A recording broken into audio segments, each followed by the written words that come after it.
I'm having a hot flash. We're having a hot flash. Oh boy. Whew.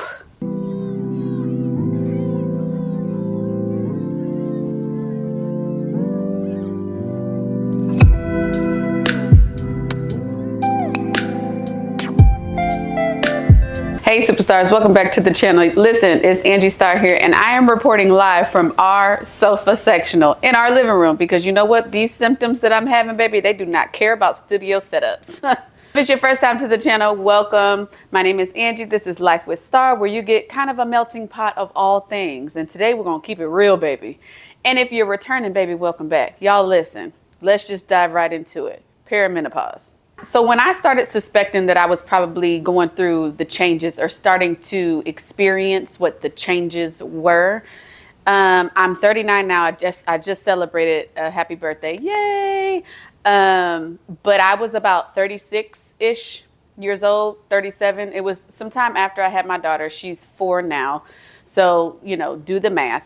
And I remember voicing certain concerns to my, at the time then, doctor, which now we're trying to find another doctor, but whatever. And it's very frustrating as a woman when you have certain symptoms and you know that your body is not quite right, and you know that you are experiencing things that you haven't experienced before, and they just kind of get brushed off or normalized as this is the way of life, right? This is the part of the passage of your life that you are going to experience, and you just got to kind of deal with it. And I don't subscribe to that, because these changes that I am experiencing, these are unheard of. I don't even know if there's truly a manual book on perimenopause, because whoa.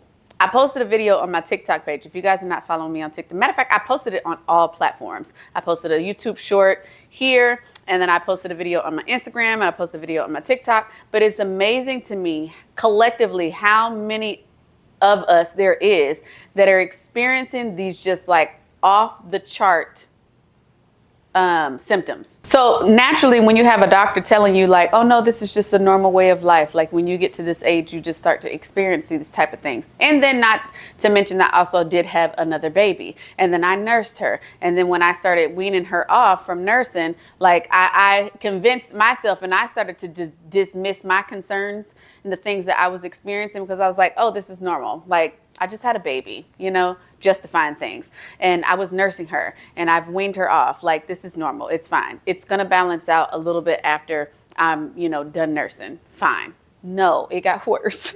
So I've jotted down a few symptoms, you guys. And if you guys are wondering what I have on, I'm actually in my swimwear muumuu dress, my pool muumuu, because I think I'm about to go put my feet out in the water when I'm done with this, because I feel like I'm about to have a hot flash coming on any minute now. So I'm hoping that we can get through this video before that happens. But anyway, I jotted down some symptoms, and it's very breathable, that I have been experiencing.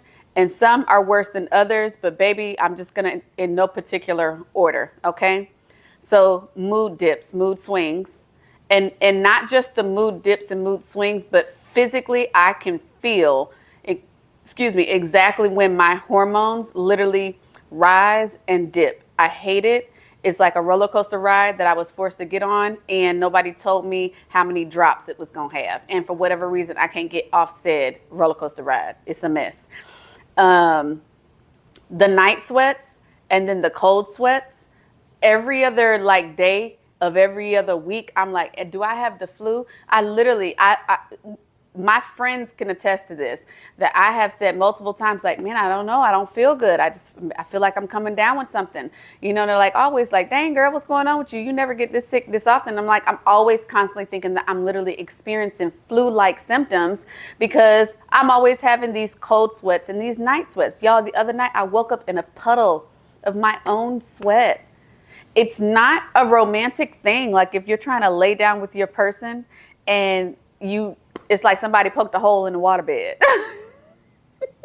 It's just bad, y'all. Not only that, the other night before then, I laid a towel down on the sheets. And sometimes I be like at war with the bed in anyway. So everything, I just ready to just take everything off, literally everything off of me and everything off the bed, and just lay with the floor fan on, the ceiling fan on, and the AC on low. Baby, we struggling. The chin hairs, don't get me started. Don't get me started on the chin hairs. Don't get me started on the chin hairs, because it's going to piss me off. It's going to send me into a moment of rage. Like, if you know, you know.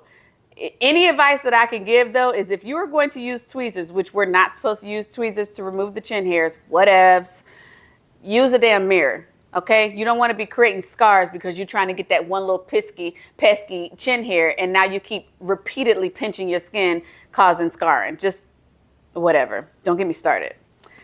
The emotional spirals, y'all, the amount of times that I find myself apologizing to people because I just cannot hold it together, and every tiny little thing, the smallest of things literally set me completely off. Okay. Some moments are justified because sometimes people just be trying it. You know what I'm saying? But for the moments that are not justified, and it's just like, girl, you should have counted to 3 or maybe 10 before you responded.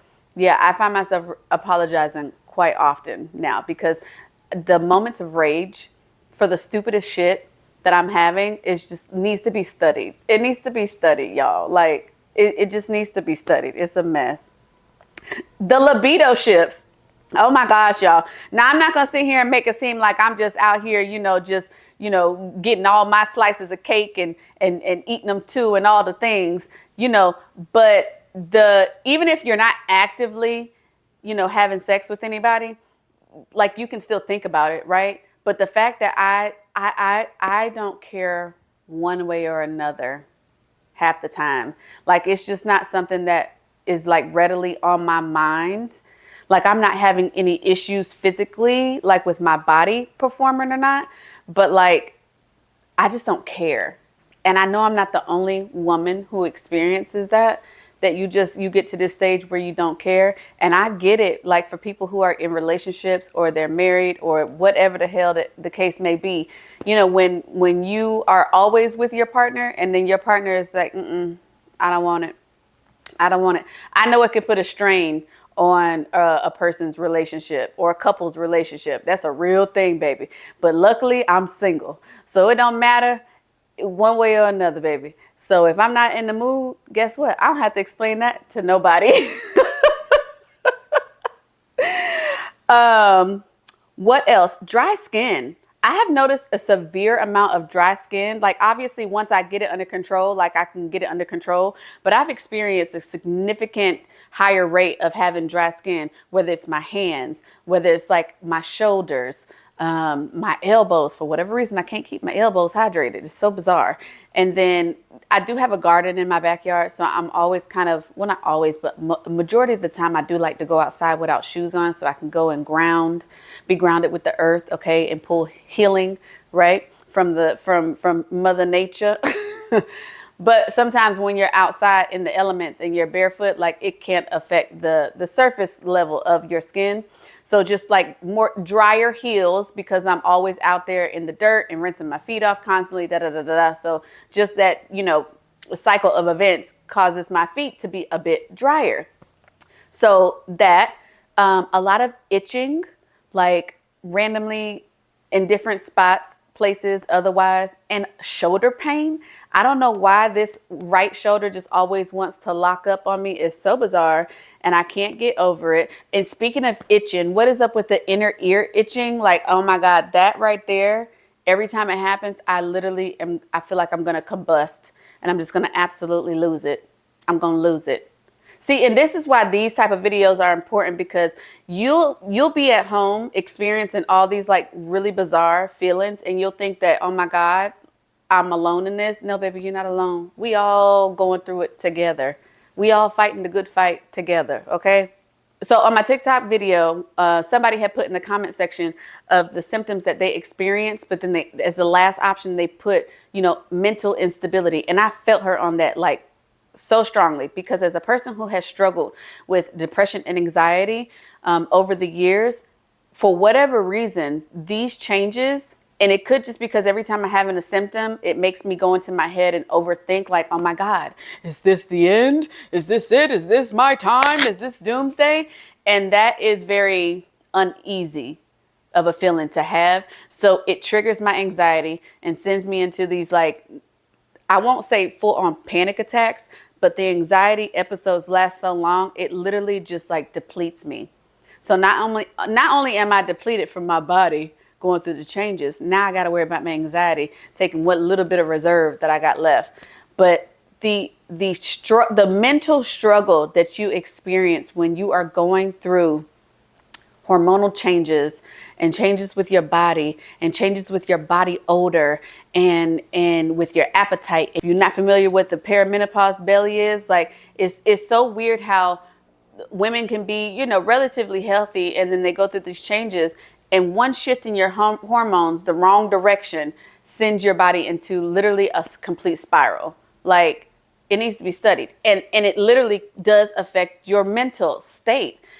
I ain't gonna lie, I've had moments where I've had these, you know, thoughts of, because I'm like, I feel like I'm going crazy. You know what I mean? And nobody talks about that because nobody wants to be judged, and it's kind of like this, you know, off thing that we don't want to address. But it's like, this is a real thing. Like, you experience these things, and your feelings are real, and your feelings are valid, and your symptoms are real, and your symptoms are valid, and you're not losing your mind, friend. I promise you're not going crazy. So I just, you know, normally when I'm not creating content, it's because I am in this funk, and I know I'm dealing with these symptoms, and I don't know how to address it, and I don't like it, and I just try to just like deal with it.